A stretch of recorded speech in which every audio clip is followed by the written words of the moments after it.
Saturday, August 26th, 1905.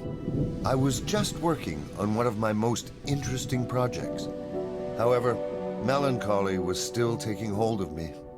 Money was running out fast, and the chances of getting a new sponsor were disappearing month by month.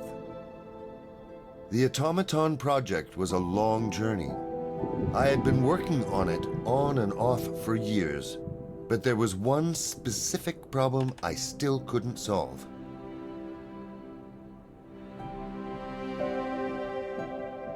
Sensors to give the automaton perception were nothing new, but how to work with the acquired information? Recording and triggering a human voice eventually wasn't such a difficult task. Working on the language was harder, but I knew how to proceed. I was just working on a mechanical replica of the human body that could mimic the full range of its movements. Yes, reason was a real stumbling block. The human brain was completely under-researched for me to simply replicate.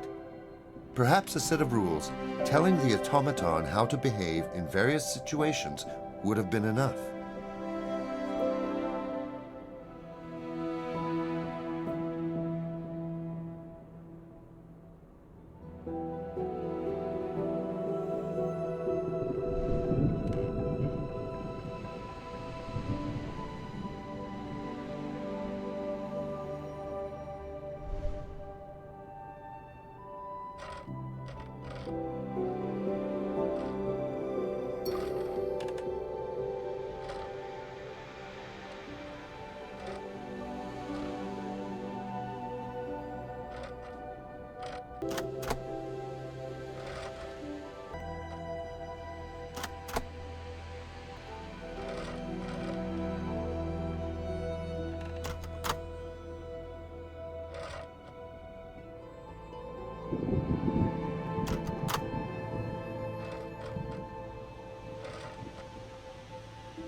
A loud knock.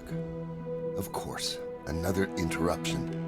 What was the point of building an out-of-town lab when I had to chase uninvited visitors out on a daily basis? Rose Crowley? I said in surprise. When the devil can't reach you, he sends a woman. I really wasn't in the mood for anyone in the Crowley family, but better Rose than Alistair. She was reluctant to speak for a moment when a girl, 5 years old at most, peeked out from behind her skirt. Taking children into an electrified laboratory was not something I'd expect from a responsible parent. But it wasn't my problem. My problem was the constant distractions. "Can I help you?" I asked. After all, the sooner we figured out why she came, the sooner I could get back to work. My words seemed to wake her up, and she nodded her head and looked at the girl.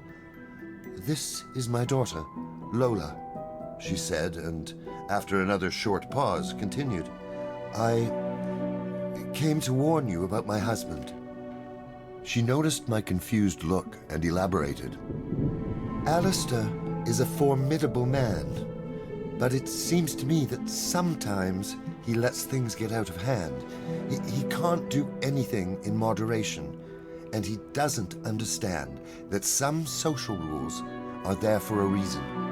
She looked really tired, almost desperate. Maybe Crowley didn't even know she came here. But what did she want from me? Advice? "Rose, as you can see, I'm very busy and don't have time to give you my full attention.